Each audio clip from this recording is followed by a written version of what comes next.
అసలు సంగతి మర్చిపోయానే. నేను జ్యోతికి ఒక విషయం చెప్పడం మర్చిపోయాను.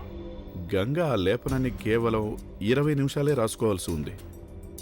అంతకంటే ఎక్కువసేపు ఉంచుకోవడం అంత మంచిది కాదు. ఇప్పుడే చెప్పేసి వస్తాను. జ్యోతి,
ఏమైనా పనుందా నాతో? ఇది లేపనం. దీన్ని మీ చేతులకి రాసుకోండి. మంట తగ్గుతుంది.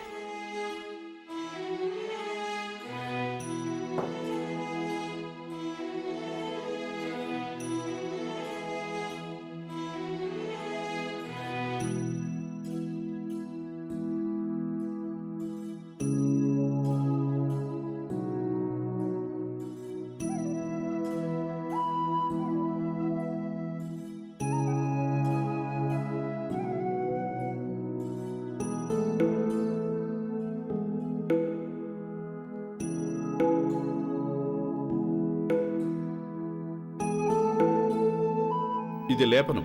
దీన్ని మీ చేతులకి రాసుకోండి. మంట తగ్గుతుంది.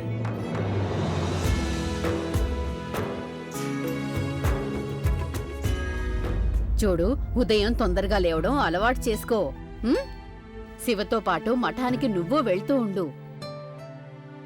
ఎప్పుడు దొరుకుతుంది నాకు ఈ వంటగది పనుల నుంచి విశ్రాంతి? కొత్త కోడలొచ్చింది ఇంటికి. వంటగదిలో పనులు చూసుకోవచ్చు కదా, కానీ లేదే.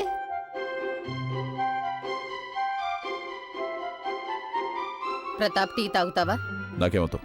ఎక్కడికి వెళ్ళిందో ఏవి అర్థం కావడం లేదు. నువ్వు అసలు ఏం చేస్తున్నావు? నువ్వు నా మేకప్ సామాన్లని బొమ్మ కరేస్తున్నావా?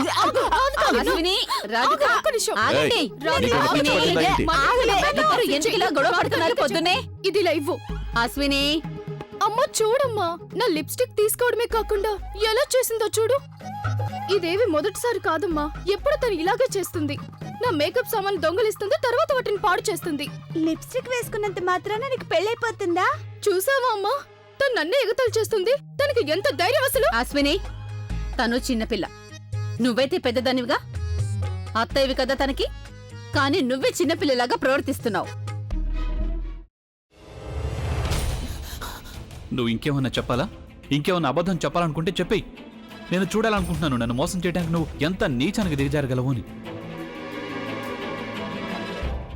ఎందుకు ఆలియా, ఎందుకు నువ్వు ఇలా చేసావు? నీకు తెలుసు కదా, నానమ్మ తర్వాత నీ ఒక్కదానిని కదా నేను పూర్తిగా నమ్మేది.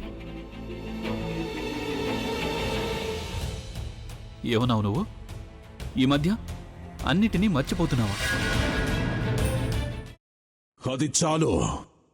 వాటిలో ఉన్న శక్తి విషయాన్ని గ్రహించి మనకు వివరిస్తాయి.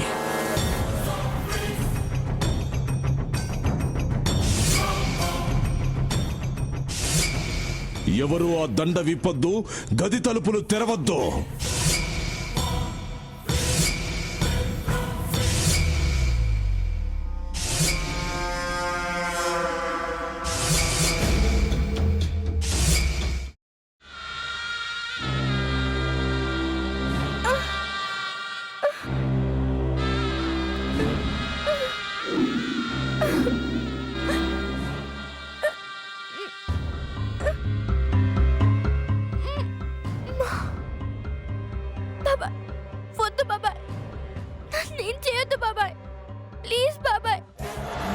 నిజం తెలిసినప్పుడే నా ఆలోచనలో నువ్వు చచ్చిపోయావు. అబ్బా ప్లీజ్ కొంచెం తినండి ప్లీజ్. భీమారావు గారు మీరా? ఇగో మీరా కాదు సక్కుబాయ్. అవును, మీ పనామే లేచిపోయిందని చెప్పి కంప్లైంట్ ఇచ్చినావు కదా. రేయ్, ఆయన కంప్లైంట్ ఇచ్చింది లేచిపోయిందని కాదు, కనిపించడం లేదు అని. అట్లానా? సరే మేడం. ఇడియట్. ఆ వంట మనిషి పేరేంటన్నారు? రత్తాలు మేడం. ఏం పెద్ద మంచి, నీ వంట మంచిని కూడా మేడం అని పిలుస్తావా? రేయ్ హాఫ్ బ్రెయిన్,